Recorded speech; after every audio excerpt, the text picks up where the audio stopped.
मैं खुल करके सीना खोल करके बोल रहा हूं कि अजय शंकर दुबे, आपके अंदर जितनी क्षमता हो, जितनी ताकत हो, जो भी करना हो करिए। संतोष दुबे अडिग हैं। आप ये समझिए कि विद्यालय पे धावा बोर करके संतोष द्विवेदी को सिलेंडर करा देंगे तो संतोष द्विवेदी आपके सामने सिलेंडर नहीं होने वाले हैं। भाई बन करके आओगे, तुम हमसे छोटे हो, पाँव में झुकोगे तो सीने से लगा दूंगा, आंख दिखा के बात करोगे, समय आने पर औकात दिखा दूंगा। वह अपने विद्यालय में अवैध कारोबार करता है। बताइए, विद्यालय जैसी संस्था में दोष लगा रहे हैं, अवैध कारोबार करता है। श्रीमान जी, मैं आपसे पूछना चाहता हूं, आप वैध कारोबार करके इतनी ऊंचाई पर गए हैं। मैं तो 20 साल ग्राम प्रधान रहा, मेरे पास विद्यालय है, 14 विद्यालय हैं। आप बताइए, आपको धन कहाँ से मिला? अवैध कारोबार मैं नहीं करता हूँ प्रिय अनुज, अवैध कारोबार आप करके आगे बढ़े हो। ये हमसे जूनियर हैं, लड़कियम कबड्डी और क्रिकेट खेलत खेलत पटक पटक मारे हैं। अच्छा, अजय शंकर को एकदम परिवार घर है, जी, कोई दिक्कत, पारिवारिक संबंध, बचपना बीता है, सब कुछ बीता है, लेकिन ऊंच निवास नीच करतूती, देख न सकें पराई विभूति, बस यही मुख्य कारण है और कोई कारण नहीं। आप में दम हो तो मान्यता लेके दिखाइए, मैं खुली चुनौती देता हूँ और आप भी चुनौती झेलने के लिए तैयार रहें। आपके पास इतना धन कहाँ से आया? आपके पास इतना अकूत संपत्ति कहाँ से आई? आप भी बताएंगे ना। अवैध संपत्ति मानते हैं? सब अवैध संपत्ति है जी, सब अवैध संपत्ति है। पूरा क्षेत्र जानता है, सब कुछ जानता है। मैं तो किसान का बेटा हूँ, मोटरसाइकिल से आज भी चलता हूँ। नहीं, इसके बारे में कुछ नहीं। क्या स्रोत है? अब यही तो स्रोत ही नहीं, आ कहाँ से रहा है पता नहीं है। आपको भी नहीं पता? हमें नहीं पता है, लेकिन आ रहा है, कहाँ से आ रहा है ऐसा मतलब हाँ, है चर्चा। बरस रहा है, आ नहीं रहा है, बरस रहा है, झमाझम बारिश। अब सीमा राजनीतिक व्यक्ति हैं, डॉक्टर साहब राजनीतिक व्यक्ति हैं। डॉक्टर साहब जैसा सुलझा हुआ व्यक्ति, सीधा व्यक्ति, क्या बताएं, आप उनको पिटाई कर दी जी, उनको जो है अपमानित किया आपने, वही उनके हारने का मुख्य कारण है जी। क्योंकि भाई उनके पास धन है, उनके पास गुंडे हैं, उनके पास बनमास है, उनके पास सत्ता, विधायक न होते हुए भी विधानसभा चुनाव लड़ेंगे? निश्चित रूप से लड़ेंगे। अब तो मेरे अंदर और हौसला आ गया है, अभी तो मेरे अंदर इतनी ताकत आ गई है, इतना बल आ गया है कि जब पहला कदम रखने पर इतनी बौखलाहट है, तो जब विधानसभा की बारी आएगी तब तक तो ये इतनी गलती कर देंगे, इतनी गलती कर देंगे कि भारतीय जनता पार्टी इनको टिकट ही नहीं देगी। सीमा द्विवेदी चुनाव लड़ेंगी तो बहन जी, मुझको कितना भी लड़ाना चाहेंगी, मैं चुनाव नहीं लड़ूंगा चाहिए, लेकिन पक्का है। और अगर अजय शंकर दुबे और पंकज पटेल चुनाव मैदान में लड़ते हैं तो मैं चुनाव लड़ूंगा, क्योंकि मैं बिना सीमा द्विवेदी से आशीर्वाद लिए, बिना उनका वरद हस्त लिए या उनके रहने पर मैं चुनाव नहीं लड़ूंगा। आज आपकी सरकार है, आपने माननीय शिक्षा मंत्री को, माध्यमिक शिक्षा मंत्री को अंधेरे में रखकर कार्य किया, लेकिन हमारे भी लोग हैं, भाजपा में ही डॉक्टर सीमा द्विवेदी हैं, रमेश चंद्र मिश्रा हैं, जो हमारे साथ हैं, लग करके मेरे न्याय की लड़ाई लड़ रहे हैं और कह रहे हैं कि आपके साथ कोई भी अन्याय नहीं होना पाएगा। और नियमतः दोनों मंत्रियों से मिलने के बाद ये जानकारी हुई कि उनके पीआरओ द्वारा, मंत्री के पीआरओ द्वारा, शर्मा जी द्वारा यह कार्य कराया गया है। एक वक्त था जब सीमा द्विवेदी जी के आप विरोधी हुआ करते थे, तो उन्होंने भी आपके ग्राम पंचायत का खाता सीज करवाया था, और आज वर्तमान समय में अजय शंकर दुबे जो है इस तरीके की कार्रवाई आपके साथ कर रहे हैं। देखिए, जो खाता जो हमारा सीज हुआ था उसमें सीमा द्विवेदी जी का कोई हाथ नहीं था। चर्चा तो यही था, क्षेत्र में चर्चा थी, लेकिन उनको भी लोगों ने कहा कि आप उनके ऊपर कार्रवाई करिए, विद्यालय पे कार्रवाई करिए। तो सीमा द्विवेदी जी ने यही कहा कि मैं ज्ञानस्थली की नींव ईंट मैं रखी हूँ, और जिस विद्यालय की नींव की ईंट मैं रखी हूँ और उस पर कोई क्षति यह संभव नहीं है। त्रिकोणीय लड़ाई हो जाने के कारण 80,000 में चुनाव फाइनल हो जाएगा। 75 से 80,000 के बीच में ये नोट कर लीजिए, लड़ाई त्रिकोणीय बना, यही तीनों प्रत्याशी रहे तो इसी के बीच में फाइनल हो जाएगा, और इन दोनों प्रत्याशियों से बढ़ करके मैं आपको दिखाई दूंगा। बहन मायावती जी के द्वारा एक नारा दिया गया कि तिलक तराजू और तलवार इनको मारो जूते चार, तो ऐसी स्थिति में आप कहाँ तक सहज पाते हैं इस पार्टी के साथ? देखिए, वो नारा विषम परिस्थितियों में उस समय का था, और नारा बदलता रहता है, पार्टियों का बदलता रहता है। वर्तमान में उन्होंने यही नारा, बसपा के पतन होने का यही नारा कारण था, और अब वो उन्हीं लोगों को जोड़ रही है। मान लो आप विधानसभा जीत जाते हैं, विधायक बन जाते हैं, और बहन जी आपको मंत्री बना देती हैं, तो क्या आप भी इसी तरीके से अपने राजनीतिक विरोधियों के खिलाफ जो है साजिशें करेंगे, कार्रवाई करेंगे? देखिए ऐसा है, आप कह रहे हैं, निश्चित रूप से मुझे विश्वास है मंत्री तक तो नहीं बन सकते हैं, हो सकता है, लेकिन ये है कि विधायक बनने के बाद द्वेष की भावना नहीं। मैं ऐसा प्रयास करूंगा कि पूरे मुगरा बादशाहपुर में, मैं सुभाष पांडे का शिष्य हूँ, विधानसभा चुनाव लड़ना है और आप निश्चित रूप से पूरे विधानसभा की जिम्मेदारी आपके ऊपर होगी यदि आप विधायक बन जाते हैं। तो ऐसी स्थिति में जो सरकारी सिस्टम में इतना बिगड़ा हुआ है, इतना करप्ट हुआ है, विशेष करके अस्पताल, तो आपने क्या सोचा है अस्पताल के लिए? अस्पताल के लिए हम पूर्णतः सहयोग करेंगे, बैठे रहेंगे, कैसे होगा जब सरकार इतना दवा दे रही है कि बाहर पर्चा न जाए, संपूर्ण कार्य न हो, तो जितना उस समय होने के बाद मुझसे जो बेहतर से बेहतर हो पाएगा, जो शिकायत मेरी पास आएगी, मैं वहीं पर धरने पर बैठ जाऊंगा। अगर कोई भी गलत काम सुजानगंज में नहीं होने पाएगा। जैसे अस्पताल की ही बात कर लेते हैं, क्योंकि ये स्वास्थ्य से जुड़ा मामला है और निश्चित रूप से एक बड़ी आबादी गरीबी रेखा के नीचे जीवन यापन कर रहे थे। तो ऐसी स्थिति में जब गरीब वहाँ इलाज कराने जाते हैं तो उनका निःशुल्क एक्सरे नहीं हो पाता, जनरेटर है, जनरेटर भी नहीं चलता, अल्ट्रासाउंड की मशीन वहाँ उपलब्ध नहीं है, और यहाँ तक कि डॉक्टरों के द्वारा और तमाम एजेंट के द्वारा दबाव दिया जाता है कि आपकी बाहर की दवा लें और बाहर ही जाँच कराएँ। तो इससे कैसे निपटेंगे आप? नहीं, मैं तो ये देख रहा हूँ, जो आपने 3 समस्या बताई वो बिल्कुल सही है। अंदर जांच की व्यवस्था नहीं है। एक्सरे वाले विश्वकर्मा जी थे, मैं बताऊं, जो बाहर होता था 1,000 में, विश्वकर्मा जी उससे 50 रुपये 30 रुपये में करके दे देते थे। यादव जी चश्मा वाले हैं, पूरे क्षेत्र में आप समझ लीजिए पूरा क्षेत्र उनका सम्मान करता है, दिनेश यादव जी का।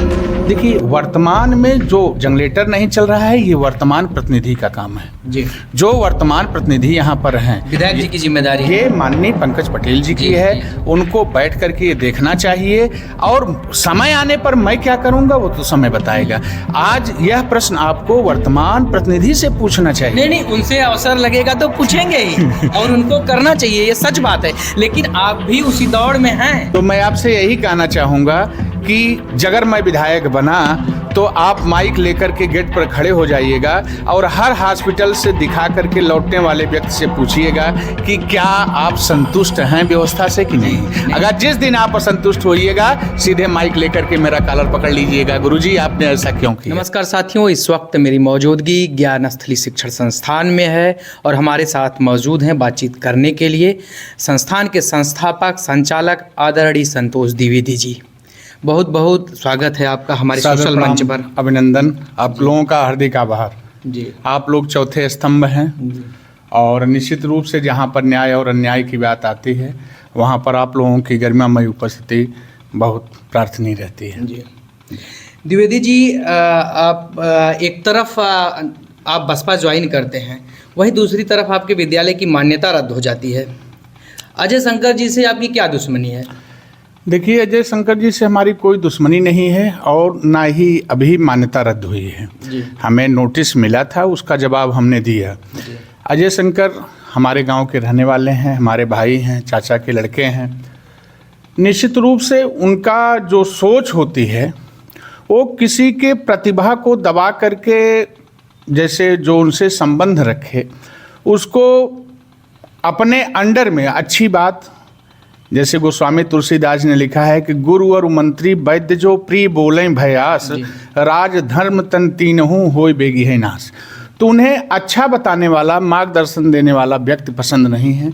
उन्हें चाटुकार पसंद हैं, चमचे पसंद हैं, और दुर्भाग्यवश नहीं तो दोनों बार वो चुनाव जीत सकते थे, जीतते, लेकिन उनको ये लगता है कि मैं हवा पानी, मैं उनके बारे में बहुत नहीं कहूँगा, बहुत ज़्यादा नहीं कहूँगा। उन्होंने जो काम करना था, उनको यही लगता है कि हमें केवल संतोष द्विवेदी ने हरा लिया। अच्छा, उनकी ये सोच है कि अगर संतोष द्विवेदी हमारे साथ रहे होते तो मैं चुनाव ना हारता।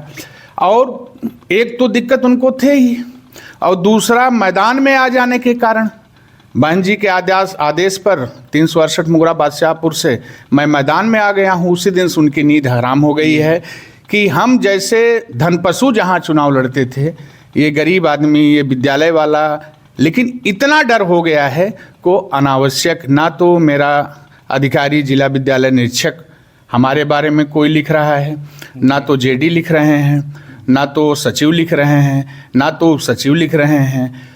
कोई भी ऐसा नहीं लिखता है। जनपद जौनपुर की शान है, टॉप 10 विद्यालयों में गरिमा रखता है ज्ञानस्थली इंटर कॉलेज। विगत 5 वर्षों से बच्चे टॉप कर रहे हैं जिले में, प्रदेश में। तो उन्होंने एक प्रकार से विद्यालय का प्रचार किया और उसे हाईलाइट किया, और उनका डर कि 2027 भी हमारा गया, वो डर उनके ऊपर हावी पड़ा और इस प्रकार से उन्होंने घटिया कृत्य किया। और मान्यता जाना यह कोई आधार नहीं है। अच्छा, क्या आपको लगता है कि डर और बौखलाहट के कारण उन्होंने आप की शिकायत की विद्यालय की? डर और शिकायत उन्होंने 2022 से की है। 2022 की शिकायत जो कि ठंडे बस्ते में पड़ गई थी।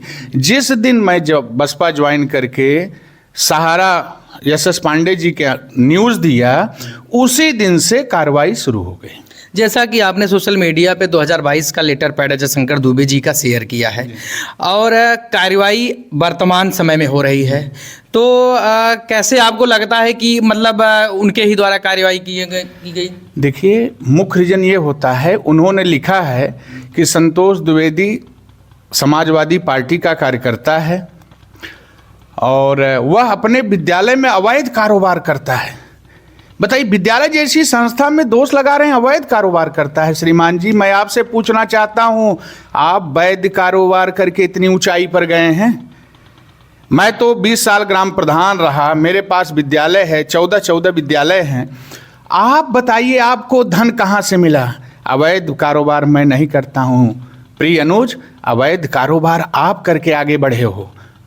मैं इतना ही कहना चाहता हूँ कि दूध का दूध, पानी का पानी हो जाएगा। आज आपकी सरकार है, आपने माननीय शिक्षा मंत्री को, माध्यमिक शिक्षा मंत्री को अंधेरे में रखकर कार्य किया, लेकिन हमारे भी लोग हैं, भाजपा में ही डॉक्टर सीमा द्विवेदी हैं, रमेश चंद्र मिश्रा हैं, जो हमारे साथ हैं, लग करके मेरे न्याय की लड़ाई लड़ रहे हैं और कह रहे हैं कि आपके साथ कोई भी अन्याय नहीं होना पाएगा। और नियमतः दोनों मंत्रियों से मिलने के बाद ये जानकारी हुई कि उनके PRO द्वारा, मंत्री के PRO द्वारा, शर्मा जी द्वारा यह कार्य कराया गया है। अच्छा, हाँ, इतना पहुंच जबरदस्ती। अच्छा, जैसा कि आपने वैध और अवैध की बात की, हाँ। तो आपका आरोप है कि उनका कौन सा कारोबार है, वैध है कि अवैध, तो क्या आपको कुछ जानकारी है? पूरा क्षेत्र जानता है, पूरा गांव जानता है। मैं अपने भाषा से, अपने शब्दों से उसे नहीं कहना चाहता हूँ। बाकी उनका क्या कारोबार है, क्या धाम है, या तो वो जाने, या तो मालिक जाने, या तो क्षेत्र। अच्छा द्विवेदी जी, आप हमको ये बताइए, एक वक्त था आपका मधुर संबंध था अजय द्विवेदी जी के साथ, और वहीं सीमा द्विवेदी जी के साथ 36 का आंकड़ा था आपका, और उस वक्त अजय शंकर दुबे और रमेश मिश्रा जी आपके विद्यालय में शिरकत करते थे, तमाम कार्यक्रमों में भाग लेते थे, तो उस पर क्या कहेंगे आप? देखिए, मेरी सीमा द्विवेदी से दूरी हुई केवल अजय शंकर के मैदान में आ जाने के कारण। ये मैदान में आए, मैं अब इनके साथ रहा, लेकिन एक कमी, जैसे मैं सुझाव देता था, अगर किसी को शादी में मदद किए, किसी के विवाह में मदद किए, किसी को कोई आर्थिक मदद किए, तो मेरा केवल उनसे यही कहना था, आप इसे मंच से उद्बोधन न करें। अगर बाएं हाथ से दिए हो तो दाहिने हाथ को पता न चले। भगवान, आप धर्म को भी मानते हैं, आप दान भी करते हैं, सब कुछ करते हैं, लेकिन बता करके आप अपने पुण्य को नष्ट कर देते हैं। नहीं करना चाहिए जी, बिल्कुल। तो हमारी बातें उनको नागवार लगती थी, और फिर चुनाव के समय में हमारी उनकी, जब उनको टिकट मिला, मैं गौरी शंकर मंदिर पर प्रसाद भी चढ़ाने गया, उनके साथ गया। इसके बाद उन्होंने धीरे धीरे दूरी बनाते रहे और पूरे चुनाव तक वो हमारे पास नहीं आए, हमसे संपर्क नहीं किए और ना ही कुछ बोला। और एक दिन भाई सतीश नेताजी के साथ आकर के, सतीश नेताजी भैया साथ में थे, उनके सामने कि जो उखाड़ना हो उखाड़ लें, कर लें। हमको कहा कोई बात नहीं, मेरा शिष्य है। तब हमने पंकज पटेल का साथ दिया, पंकज पटेल चुनाव जीते, और 7 विधानसभा से, मैं व्यक्ति विशेष की बात करता हूँ, पार्टीगत नहीं। लेकिन आज इतनी आवश्यकता पड़ गई, इतनी ज़रूरत पड़ गई कि ये लोग सत्ता के मद में चूर हो चुके हैं। इनके पास धन का कोई अथाह सागर है, कोई रास्ता नहीं, कोई जरिया नहीं।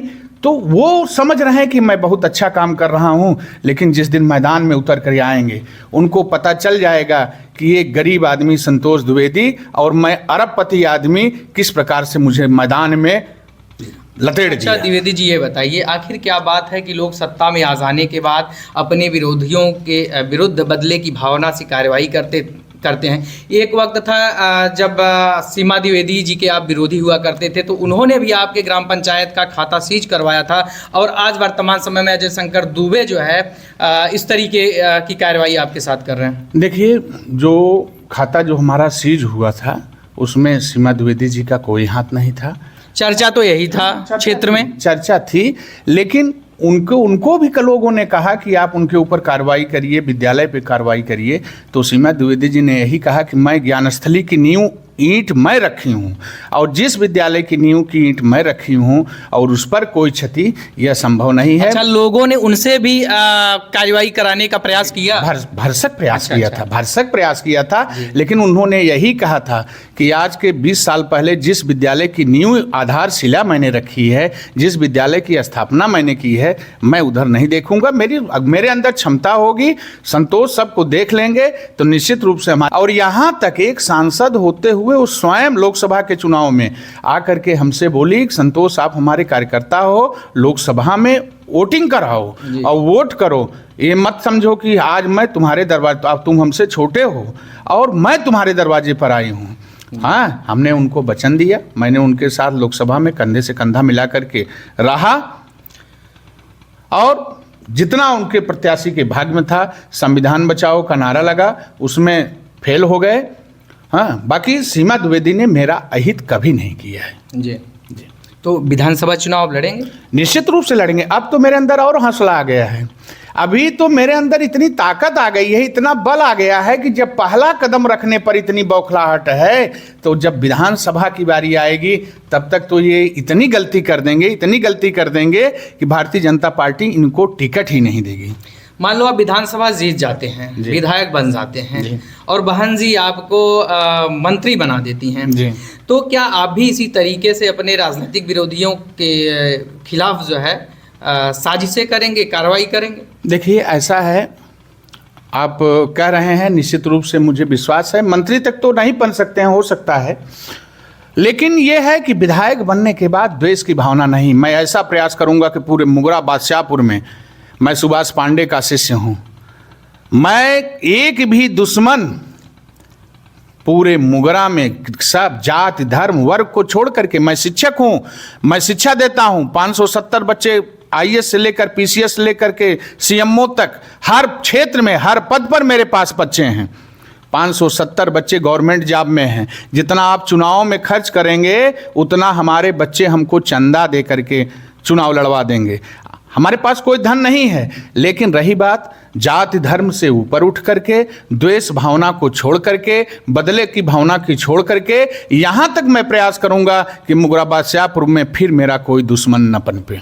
जी, ऐसा आपकी सोच है? जी, यही प्रयास करूँगा। अच्छा, जैसा कि इस वक्त मुगरा बादशाहपुर विधानसभा में 3 दुबे परिवार जो है राजनीतिक रूप से जो है मैदान में है, और कहीं ना कहीं ये आपस में जो इनकी विचारधारा है एक दूसरे का ये विरोध करते नजर आ रहे हैं। तो ऐसी स्थिति में क्या आपको यह नहीं लगता कि तीनों लोगों को मिलकर अस्पताल, ब्लॉक, थाना इत्यादि जो सार्वजनिक व्यवस्थाएं हैं वहाँ पर व्याप्त भ्रष्टाचार और अधिकारियों के विरुद्ध लड़ाई लड़ने की ज़रूरत है? देखिए, जहाँ पर 3 दुबे आप बताए, सर्वप्रथम श्रीमती सीमा द्विवेदी जी हैं। आप उनके पास 12 बजे रात फ़ोन लगाइए, उनका फ़ोन उठ जाएगा। नहीं फ़ोन उठा, कॉल बैक होगा, तो उनका तो कोई जोड़ नहीं है जी। दूसरा ले लीजिए अन्य दुबे लोगों का, तो मैं कुछ नहीं कहूँगा उनके बारे में। मैं ये चाहता हूँ कि बिल्कुल कुछ न बोलूँ, क्योंकि वो अपनी बौखलाहट में इतना कह चुके हैं। आज पूरा क्षेत्र उनको गाली दे रहा है, कितना घटिया कृत्य किए हैं। पूरा क्षेत्र, यहाँ पर 2000 बच्चे पढ़ रहे हैं, और प्लस यहाँ से 25,000 30,000 बच्चे पढ़ करके उत्तीर्ण हो चुके हैं। उनके अंदर एक जज्बा पैदा हुआ है, उनके अंदर एक मलाल पैदा हुआ है, यहाँ तक कि इनके शुभचिंतक भी इस घटिया कृत्य से इनके नाराज हो चुके हैं। अच्छा, तो निश्चित रूप से उसका हमको सपोर्ट मिलेगा। और रही बात दुबे परिवार में, दुबे सांसद जी हैं, अगर उनका आदेश, मेन चीज है, अगर सीमा द्विवेदी चुनाव लड़ेंगी तो बहन जी मुझको कितना भी लड़ाना चाहेंगी, मैं चुनाव नहीं लड़ूंगा। अच्छा, ये लेकिन मतलब पक्का है, स्पष्ट और है। अगर अजय शंकर दुबे और पंकज पटेल चुनाव मैदान में लड़ते हैं तो मैं चुनाव लड़ूंगा, क्योंकि मैं बिना सीमा द्विवेदी से आशीर्वाद लिए, बिना उनका वरदहस्त लिए या उनके रहने पर मैं चुनाव नहीं लड़ूंगा। अच्छा, ये मतलब आपने हाँ, एकदम से तय कर रखा तय है। कर रखा है, उनके रहने पर मैं चुन, क्योंकि मैंने अब तक जितने भी जनप्रतिनिधि हैं शायद उनसे बेहतर कोई नहीं हुआ है समस्याओं के मामले में, निदान के मामले में। जो रही बात हॉस्पिटल की समस्या, ये सब समस्या है, निश्चित रूप से आप लोग उस पर क्रम उठाते हैं, बात रखते हैं और संज्ञान में भी हूँ, लेकिन उस बारे में मैं इसलिए नहीं कह सकता हूँ कि प्रशासन के इतने सख्त होने के बावजूद भी जो भी कार्य हो रहा है वह अनुचित हो रहा है। अनुचित हो रहा, आप मानते हैं ऐसा? जी। जी। तो ऐसी स्थिति में जैसे पहले भी देखा गया है कि जो है जब विधानसभा चुनाव हुए हैं तो बसपा से गुड्डू शुक्ला जी थे और भाजपा से अजय शंकर दुबे थे, और ऐसी स्थिति में पंकज पटेल चुनाव जो है जीत जाते हैं।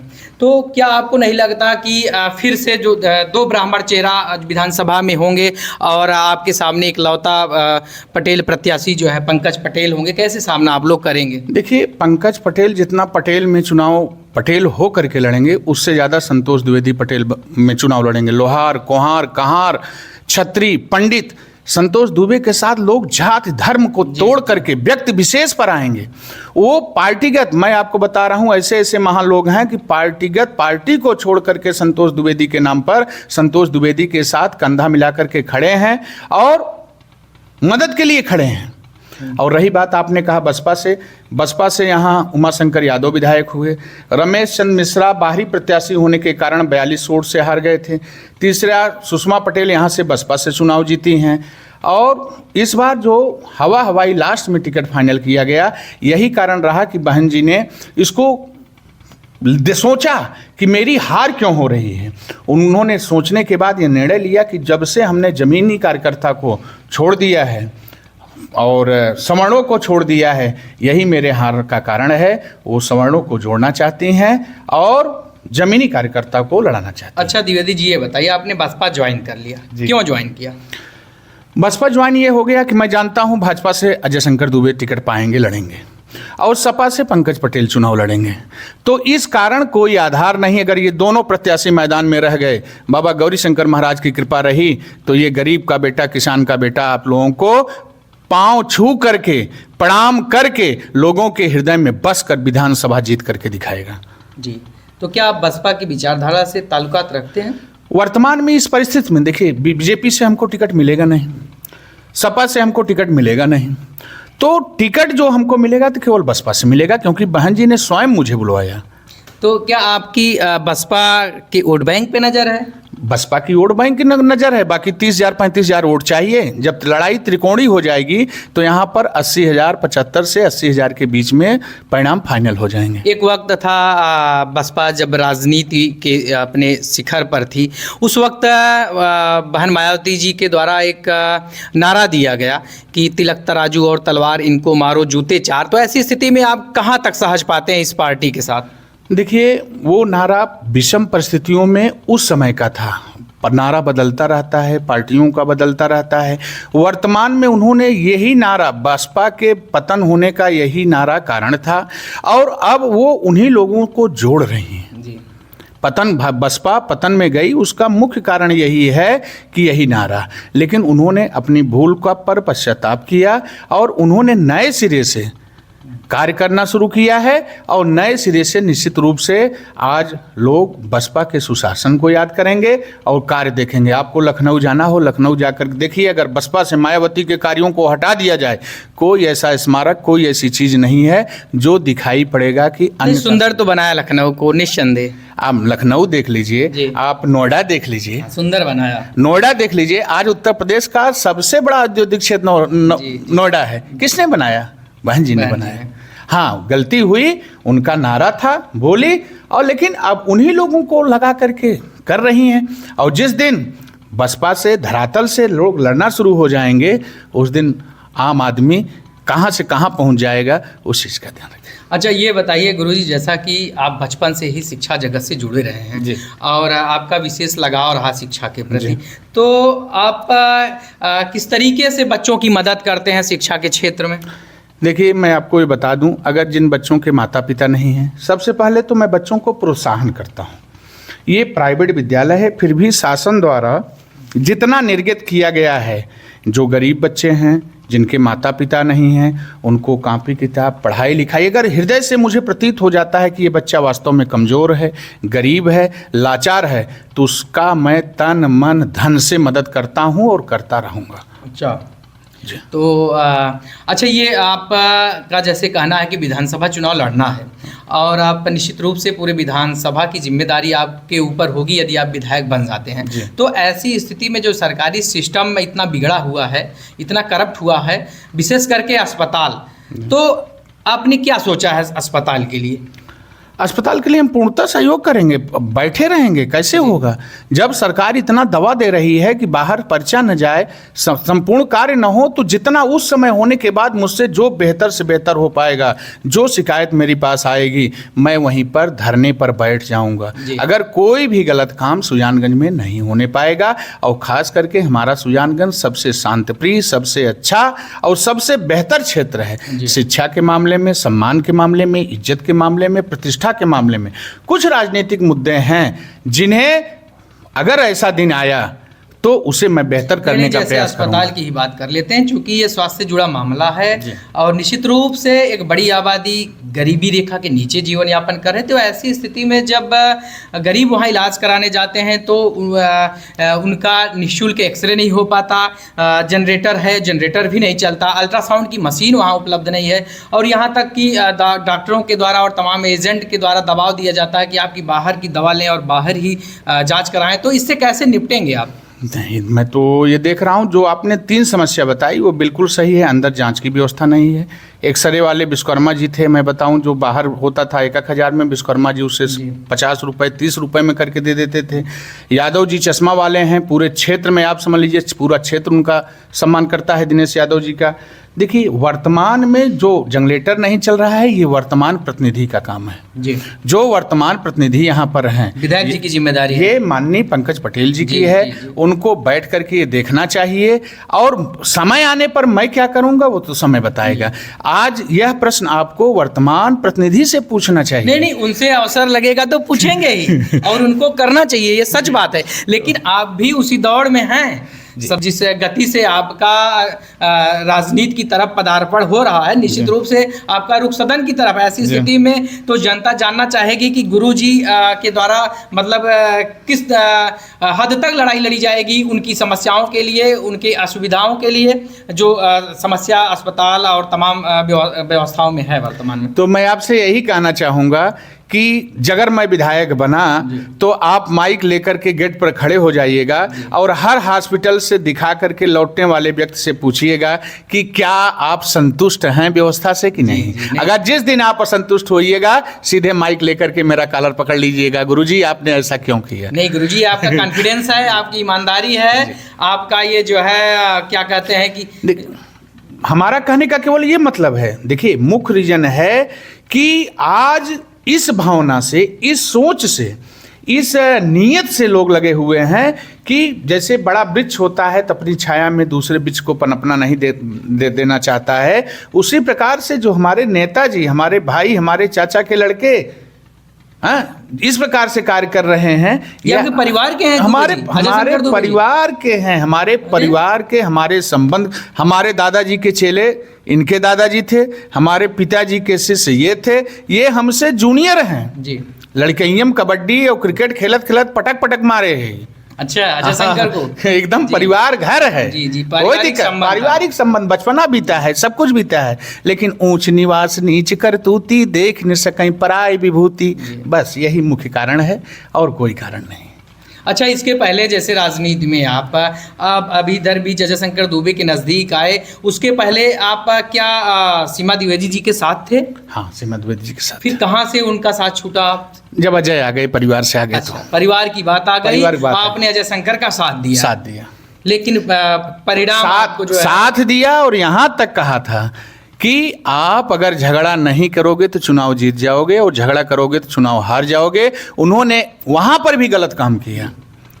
डॉक्टर साहब सीमा राजनीतिक व्यक्ति हैं, डॉक्टर साहब राजनीतिक व्यक्ति हैं, डॉक्टर साहब जैसा सूझा हुआ व्यक्ति, सीधा व्यक्ति, क्या बताएं, आप उनको पिटाई कर दी, जी, उनको जो है अपमानित किया आपने, मारपीट हुई थी। वही उनके हारने का मुख्य कारण है जी। हाँ, क्योंकि भाई उनके पास धन है, उनके पास गुंडे हैं, उनके पास बनमास है, उनके पास सत्ता, विधायक न होते हुए भी, जी, विधायक न होते हुए भी निश्चित रूप से मैं ये मानता हूं उनके आईएएस हैं, सब कुछ है, लेकिन क्षेत्र के विकास में एक काम बता दीजिए, जी, एक काम बता दीजिए। पप्पू कान्हापुर को परेशान किए, जयप्रकाश तिवारी जी को परेशान किए, ये केवल हारने के बाद बदला निकाल रहे हैं कौन कौन मेरे साथ नहीं। जयप्रकाश तिवारी भाजपा को छोड़कर दूसरे को वोट करेंगे, पप्पू कान्हापुर जो है भाजपा को छोड़ के दूसरे को वोट करेंगे।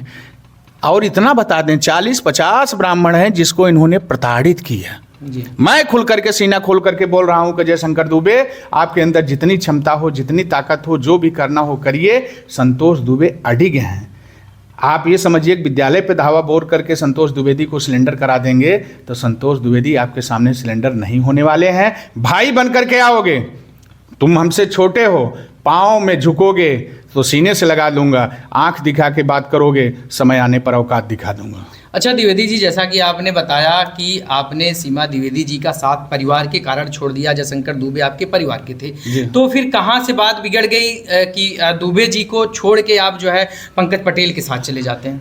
देखिए, पंकज पटेल हमारे शिष्य थे और पंकज पटेल ने हमें जब पर्चा दाखिल करने लगे तो इन्होंने पर्चा दाखिल किया, हमको पूछा नहीं। और पंकज पटेल जब पर्चा दाखिल करने लगे तो उन्होंने कहा कि आप हमारे गुरुजी हैं, आप चलेंगे तो मैं पर्चा दाखिल करूंगा, आप नहीं चलेंगे तो मैं पर्चा दाखिल नहीं करूंगा। उन्होंने सम्मान दिया, इस कारण सम्मान से उठ करके मैंने घर छोड़ दिया, परिवार छोड़ दिया, सब कुछ छोड़ करके एक अच्छा विधायक समझ करके मैंने बनाया। लेकिन आज कुछ कहने की जरूरत नहीं है। लेकिन आप उनका भी विरोध करते रहते हैं बीच बीच में, जैसे सोशल मीडिया के माध्यम से। सोशल मीडिया विरोध मैं उनका नहीं करता हूं, उनके कृत्यों का करता हूं। आप पूरे मुगराबाद शाहपुर से जो समाजवादी पार्टी के सिंबल हैं, जो समाजवादी पार्टी के नेता कहे जाते हैं, जरा उनसे जाकर के इंटरव्यू लेकर के हाल पूछिए कि पंकज पटेल को आप फोन लगाते हैं तो फोन उठाते हैं? जी, दिक्कत पड़ जाए, शिकायतें तो है उनकी बहुत ज्यादा, तो फोन न उठाना। तो इस कारण मैं आपके बिका नहीं हूं, मैंने आपको बेहतर बनाया था, अच्छा बनाया था। पंकज पटेल आज आप विधायक हो गए हैं, मैं चाणक्य हूं, मैं तुम जैसे हजारों, आप जैसे हजारों चंद्रगुप्त का निर्माण कर सकता हूं।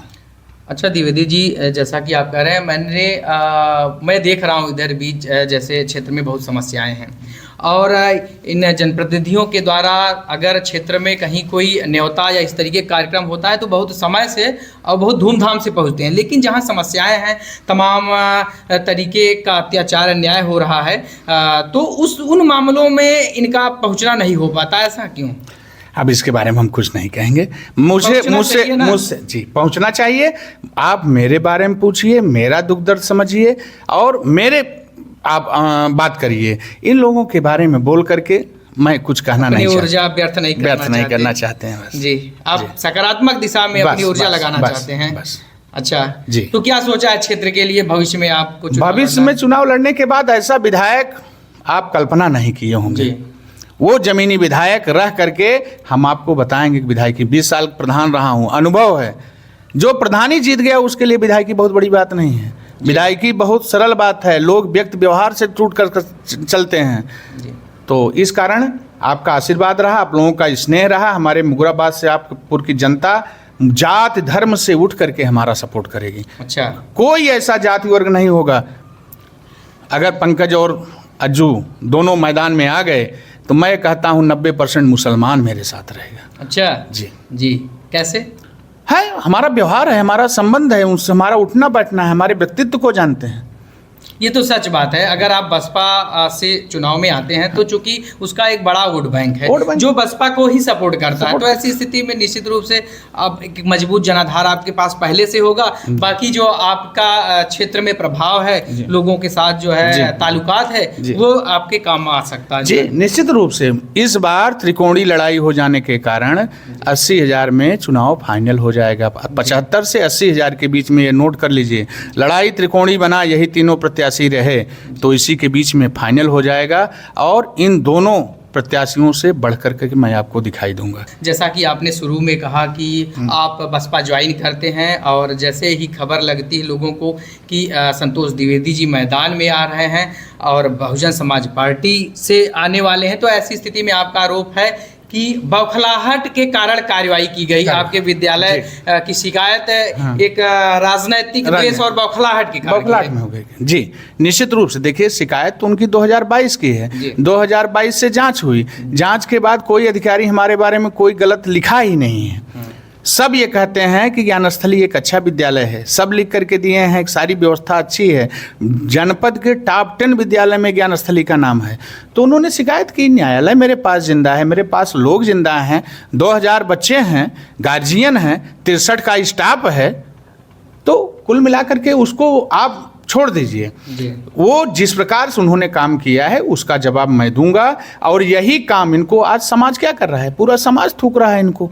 पूरा समाज कह रहा है कि घटिया राजनीति करने की इतना गिर जाना, इतना घटिया स्तर पे गिर जाना कि आपने अच्छा विद्यालय सुजानगंज का चलता था राष्ट्रीय, आप उसको मैनेजर को प्रभावित किए। दूसरा विद्यालय चलता है सुजानगंज का ज्ञानस्थली, आप उसको प्रभावित कर रहे हैं। तो क्या करेंगे? हमारा प्राइवेट विद्यालय है, हमारा क्या लोगे? हमारा जमीन लोगे कि बिल्डिंग लोगे? क्या करोगे? कुछ नहीं कर पाओगे। केवल अगर ये दोष दे रहे हो कि समाजवादी पार्टी का नेता, इस कारण इसकी मान्यता ले ली जाए, तो कोई बात नहीं। आप में दम हो तो मान्यता लेके दिखाइए, मैं खुली चुनौती देता हूँ और आप भी चुनौती झेलने के लिए तैयार रहें। आपके पास इतना धन कहाँ से आया, आपके पास इतना अकूत संपत्ति कहाँ से आई, आप भी बताएंगे ना। अवैध संपत्ति मानते हैं उनकी? सब अवैध संपत्ति है जी, सब अवैध संपत्ति है। पूरा क्षेत्र जानता है, सब कुछ जानता है। मैं तो किसान का बेटा हूँ, मोटरसाइकिल से आज भी चलता हूँ। नहीं, इसके बारे में कुछ नहीं। क्या स्रोत है उनका? अब यही तो स्रोत ही नहीं, आ कहाँ से रहा है पता नहीं है। आपको भी नहीं पता? हमें नहीं पता है।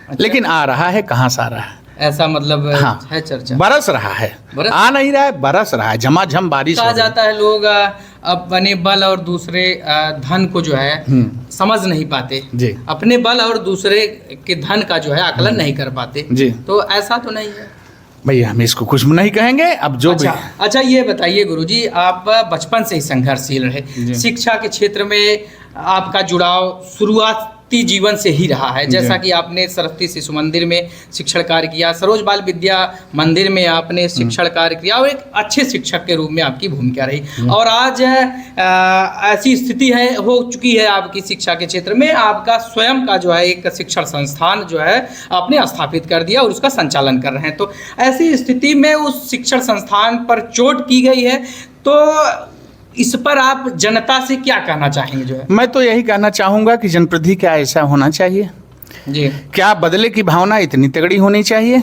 मैं उनका बड़ा भाई था, अगर मैं उनके साथ नहीं था, वो आए जी, वो हमको मिले जी। लोगों से यही कहते थे कि मैं चुनाव हार जाऊंगा लेकिन संतोष द्विवेदी के पास नहीं जाऊंगा। तो आप चुनाव हार गए तो मेरे ऊपर क्यों दोष दे रहे हो?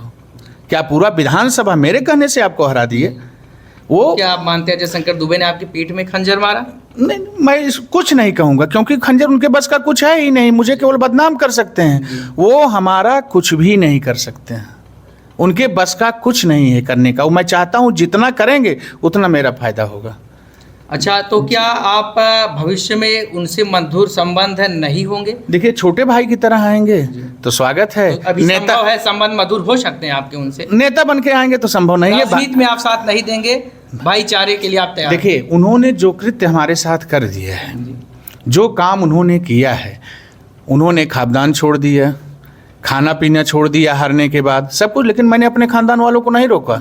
मैं कहा कि देखो, मेरे कारण संबंध खराब हुआ है, मैं नहीं जाऊंगा, आप लोग जाइए।